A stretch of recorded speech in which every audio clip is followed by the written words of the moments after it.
Welcome to Geek Philosophy, where we love geeky wisdom. If you're new to the channel, my name is Brian, and today I want to welcome you to this new video series, Learning to Play D&D. I have some videos for new players, but I know the bulk of my channel has been focused on Dungeon Masters, or Game Masters when you're talking about any role-playing game. But this series is going to focus on brand new players, those who aren't just new to D&D, but probably have never played a tabletop role-playing game before. D&D may seem overwhelming, but really, it's pretty straightforward once you get the hang of it, and you don't have to know every rule to start playing the game. And for ease of adoption and for simplicity's sake, I'm going to be focusing on the current edition of Dungeons & Dragons during this whole series, which is known as 5th edition, or 5e. But what is D&D? Well, it's a cooperative tabletop role-playing game. So the players are working together to overcome challenges and complete quests within a fantastical world of magic and mystery. And in this world, you'll likely encounter all types of different creatures, from mythical beasts to ancient evils that are trying to rear their head again to take over. And magic is a powerful force that can be wielded by those with the skill, knowledge, and even dedication to harness it. And your characters, as the heroes, must be prepared to face these incredible challenges to achieve their goals. As a player, you'll create a character with their own personality, their own backstory, their own motivations, and explore a vast and diverse world that is filled with secrets and mysteries and all kinds of things waiting to be uncovered.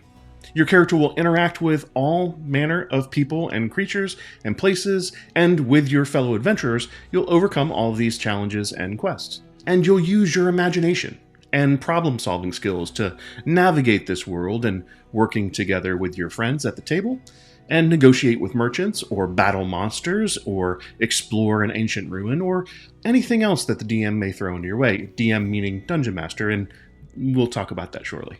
So whether you choose to be a brave warrior, or a cunning rogue, or a wise wizard, or anything else you can dream up, the world of D&D is really a place of limitless adventure and excitement. Let me be clear though, there is no winner in D&D. You can't really win the game. You're working together with the other players at the table by communicating and collaborating to find the best solutions to the problems in the game, but also just to create a fun and exciting story that's fun for everybody. Don't hesitate to ask questions, share your ideas, and collaborate with each other, because it's all part of the fun of playing D&D. And I guess that's how you win. As long as you're having fun, you're winning the game. But it is a game, so let's start talking about what your role is as a player. Now, you'll create a character with their own personality and backstory and motivations, like I said earlier, but you'll also have to select your character's race and class, two fundamental components of their identity. Race in game terms is not the same as what we refer to it in the real world. You can really think of this as ancestry or species even, because there are a lot of different fantastical races that you could play. You could be an elf or a dwarf,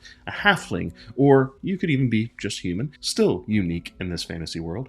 And a character's class, on the other hand, determines their role within the game and their abilities in combat and other situations. So for example, the fighter, wizard, and rogue classes all have their own features. And together, just those two elements help shape what your character can do and what their abilities are. But it doesn't change their personality. No two dwarven fighters really should be the same. In 5e, you also get to choose a background for your character, which is also a really important part of customizing and making your own character from scratch. You could select backgrounds that are already pre-made, like soldier or criminal or acolyte, but you could also just make your own, work with your Dungeon Master to do that. We'll talk about Dungeon Masters, I promise. Now, each one of these backgrounds will provide you with skills and personality traits that you could select from, or create your own, and a backstory element that sort of enhances the role-playing ability that you have within the story.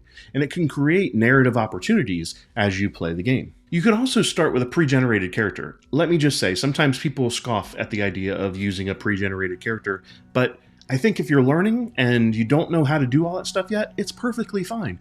And they will never be the same. Your name is going to be different, what you do in the game is going to be different, and because multiverse, it's going to be a different reality no matter what, right? So yeah, play your character the way you'd like to play them. It's all about your imagination, but there are rules put in place to help kind of drive the action and make sure thing is fair for everyone, because we need to make sure that everybody at the table, collaborative game, is having fun and nobody outshines anybody else at the table as best as we can. You might be asking, hey, if I'm controlling a single character and the other players are controlling their single characters, who controls all those other people that you said I would meet, Brian? Those, people I would negotiate with, or the monsters? Great question. A special type of player called the Dungeon Master is responsible for creating the world and setting the scenes and running the game. As sort of the directing storyteller, so to speak, of the game, the DM is guiding the players through the adventure. They're creating and describing the world for all the players to explore. And they also create the challenges and obstacles for the players to overcome. And the DM is also the other characters in the world, every single one of them, because you can just decide, I want to go talk to the bartender. And if you do, guess who's the bartender? That's right, the DM. So, big responsibility on their part. They're also the arbiter of the rules. For example, in combat, the DM manages the turn order and determines the outcome of attacks and other actions based on the player's choices, the dice rolls that they make, and the actions of the other characters. But the DM's role is not just limited to game mechanics. They're also responsible for helping to create a fun and engaging experience for everybody at the table. This means that they have to try to describe the setting and the characters in a way that immerses you in the story, and provide opportunities for you as a player to roleplay and have character development, and adjust things as it goes because, again, you decide what you want to do. A creative and dedicated DM can make all the difference in creating a memorable and enjoyable game experience for all the players. But they aren't in it alone. You, as a player, should do your best to work together with the other players and engage in the game. Have fun. But you might ask yourself, well, what's actually in the game? That's all a bunch of fluffy words you just said, but what are the things that you actually do?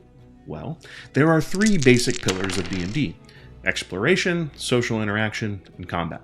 And exploration involves discovering all the new places, uncovering secrets, and navigating the different challenges that might pop up along the way. This can include things like exploring dungeons, it's in the name, traveling to new lands, or investigating ruins. For example, if you're exploring ancient ruins, the DM may describe it like this. As you enter the ruins, you notice that the walls are covered in moss and vines, and the air is musty with age. You can see several passages going off in different directions, but it's hard to tell where they lead from where you are now. As you move forward, you hear the faint sound of trickling water, but it's coming from somewhere deep within the ruins. Then the DM may ask you, hey, what would you like to do? And then you would answer, and it would progress from there. Then there's social interaction, and that involves talking to other characters, or even other players, and making deals or persuading people to do things, or anything else that you would consider to be an interaction between people in the real world is likely going to exist in the game world. So this is where you as a player can use your non-combat skills. For example, you might have to negotiate with a group of merchants to get a good price on an item that you need to purchase as a spell component for one of your spells. And the DM playing the part of the merchant might say something like, I can't go any lower than 50 gold pieces. That's my final offer. But this is a tabletop role-playing game. You can try whatever you'd like to try. So if you try to talk the price down, the DM might ask you to describe how you would do it, and then ask you to make a persuasion check where you would roll the dice to see how persuasive you actually are. And depending on the roll, the merchant might agree to lower the price, or hold firm on their offer, or maybe you offended them so much they want to fight. The third pillar is combat, and it is exactly what it sounds like. This is where you, as players, have your characters engage in combat with enemies, monsters, and such. So if you're exploring, and you encounter a bunch of shadow creatures while you're in a dungeon, they may attack you. I mean, sometimes they do that. And the DM would describe the situation and what the other creatures are doing, and then each player would take turns with their weapons or their spells trying to defeat the shadows. That's really oversimplified. We'll get to it in another video, but you would roll dice and see what happens. Now, each one of these pillars is part of D&D. But I should clarify that it's not the only thing that can happen in the game. These are just sort of representing the overall core elements of most sessions, but there could be a lot more happening in your game. So your group will be exploring and interacting with non-player characters and doing battle throughout all of your quests. How do we know if anybody succeeds, if the bad guys make it, or if you make it, what's going to happen? There are several rules in D&D, but you don't need to worry about all of them. But as a brand new player, if you were jumping into the game and playing with your friends tomorrow, I want to introduce you to the dice you'll be using the most. Here is the all-important D20, a 20-sided dice that you'll use for almost everything your character tries to do. So if you learn and remember one game mechanic from today, it's this. You roll a D20, add or subtract some stuff, get a result. But how do you know what you'll be adding or subtracting and what kind of stuff is it? How does that work in the game? How do you actually play? Don't worry. If you play tomorrow, the DM will likely ask you to make certain types of D20 rolls, and they will help you to figure out what to do, and the appropriate modifiers that you need to add and subtract. So you'll roll the D20, you'll add or subtract the modifiers, and you'll get a result. And the DM has a specific target number you'll need to reach. It might be the difficulty of certain tasks or the armor class to hit an enemy. But whatever the case, if the total of your roll, with all the stuff added to it, meets or exceeds the target number, you succeed. If it doesn't, you fail. Either way, the DM will describe what that success or failure looks like in the game. And that's the basic mechanic. Roll the D20, add or subtract some stuff, get a result. There are other things to learn, but I'll cover that stuff in other videos. This is just to get you started with the game. Now, it's impossible to cover everything in a video like this, and it would likely be counterproductive to do so. But if the rest of you who are watching this think that there are other things that might be useful to a new player, share some of your own geek philosophy in the comments below. New players, you don't have to remember all their stuff either, just have fun at your game. Be sure to check out the next video in the series where I explain ability scores and proficiency bonus, a couple of things that will help modify those D20 rolls. Okay, as you're thinking about what kind of character you'd like to play, consider this bit of geek philosophy from author R.A. Salvatore. There were two undeniable truths in the realms. It was very easy to overestimate a drow, and even easier to underestimate a dwarf. Cheers.